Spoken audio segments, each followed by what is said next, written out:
Hello guys, welcome back again sa ating YouTube channel, no, The Action Man. Una sa lahat, may galab shoutout po sa lahat ng mga kakamping at sa mga hindi man mga kakamping. Kung interesado ka sa bidyong ito, patapusin mo na hanggang dulo at huwag nyo lang kalimutan na i-like at i-share ang ating video para malaman naman ng ilan sa ating mga kababayan na nagtutulog-tulugan sa katotohanan. So muli naman nagbabalik ang nag-iisa nyong host na si The Action Man para magbigay ng komentaryo at reaction sa mga mainit ng issue ng bayan. So ito mga ka-action, mga kakamping, no, matapos nga po na sinuspindi ng MTRCB at ng NTC ang nasabing TV station o network ng SMNI, ito na po, kumistyon na po ang dalawa nating senador. Walang iba kung hindi si Senate Robin Padilla at saka si Senate Amy Marcos. Ang sabi nila, hindi maganda na isuspindi ng NTC o MTRCB ang nasabing SMNI network na walang sapat na basihan. Gusto ko lang malaman nyo, bago natin i-play ang video na kanilang mga pahayag, gusto ko lang malaman ninyo, tulog po ba kayo? Kung tulog man po kayo, gumising kayo. Dahil pinapasweldo po kayo ng taong bayan para kami ay pagsilbihan. Hindi yung magtutulog-tulugan kayo sa katotohanan. So ito panoorin na po natin mga ka-action bago tayo magtuloy-tuloy. Samantala, walang due process. Yan ang buwelta ng dalawang senador sa National Telecommunications Commission kasunod ng pagsuspindi nito sa Sunshine Media Network International o SMNI. Tinutukan niya ni Ian Cruz. Binatikos si Senador Robin Padilla ang National Telecommunications Commission dahil sa kawalan umano ng due process sa pagpataw nito ng isang buwang suspensyon sa Sunshine Media Network International o SMNI. Sa isang pahayag, sinabi ni Padilla na maghahain siya ng resolusyong sumusuporta sa SMNI at kumukondena sa NTC. Si Padilla ang chairman ng Senate Committee on Public Information and Mass Media. Aniya, hindi raw sinabi ng NTC sa suspension order kung bakit kailangan suspindihin ang operasyon ng SMNI. Hindi rin umano nito binanggit kung bakit kailangan itong suspindihin para maiwasan ng seryosong kapahamakan sa public o private interests. Sa halip, sabi ni Padilla, wala umanong basihan ang suspension at paglabag daw ito sa karapatan ng SMNI sa due process na magresulta sa seryosong kapahamakan sa SMNI at mga empleyado nito. Sabi naman ni Senador Amy Marcos, ang right to due process at ang kalayaan sa pamamahayag ay mga pundasyon ng ating system of government. Pero hindi raw ito umano nasunod sa desisyon ng NTC. Kailangan daw maayos ang pagpapasya ng NTC dahil ang mga ganitong aksyon ay meron umanong chilling effect sa kalayaan sa pamamahayag. Sinisikap ng GMA Integrated News na makuha ang panig ng NTC.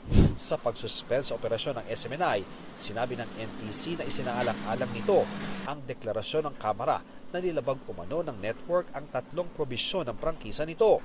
Bunga ito ng pag-ere ng baling-balitang may mahigit 1 bilyong pisong travel fund si House Speaker Martin Romualdez at ang pagbabanta umano ni dating Pangulong Duterte sa isang kongresista.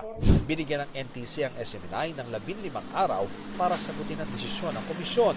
Para kay Gabriela Party List Representative Arlene Brosas, kailangan daw suspindihin ang SMNI para mapanagot sila sa kanilang mga aksyon at matiyak na harapin nila ang bunga ng kanilang bayulasyon. Ayon naman kay Hack Teachers Party List Representative Franz Castro, hindi umano usapin ng press freedom ang SMNI issue. Aniya, ang SMNI daw ang banta sa malayang pamahayag dahil sa advokasya umano nitong karahasan, fake news at hate speech. Nahinga namin ng pahayag ang SMNI sa suspensyon nito at mga isyong ibinabato sa network.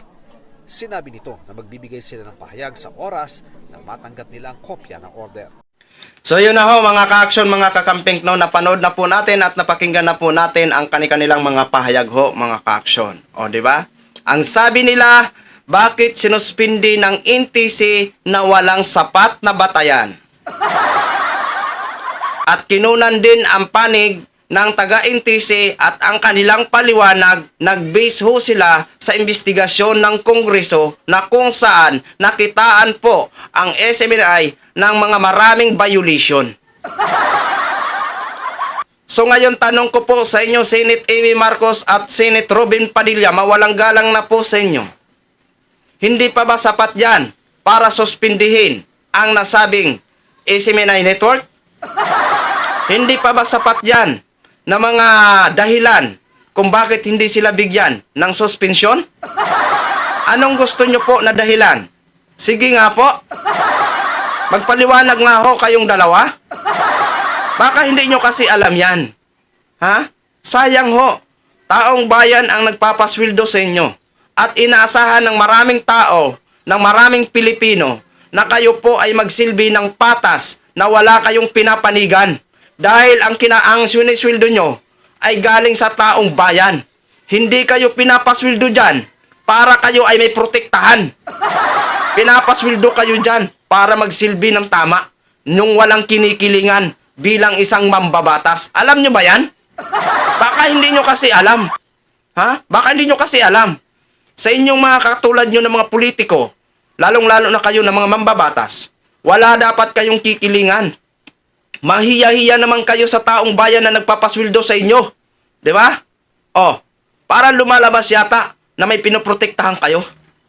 Hindi pa ba sapat ang investigasyon ng Kongreso para isuspend ang nasabing SMNI? Hindi pa ba sapat sa inyo yun? Anong gusto nyo?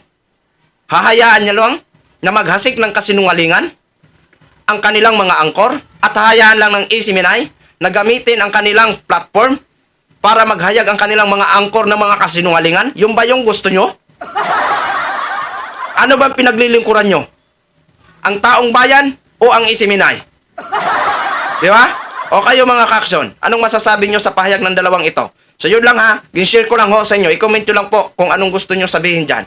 So maraming salamat po sa ating mga viewers, Luzon, Visayas at Mindanao all over the world. Ako po ang inyong lingkod, si The Action Man. Have a good day, everyone.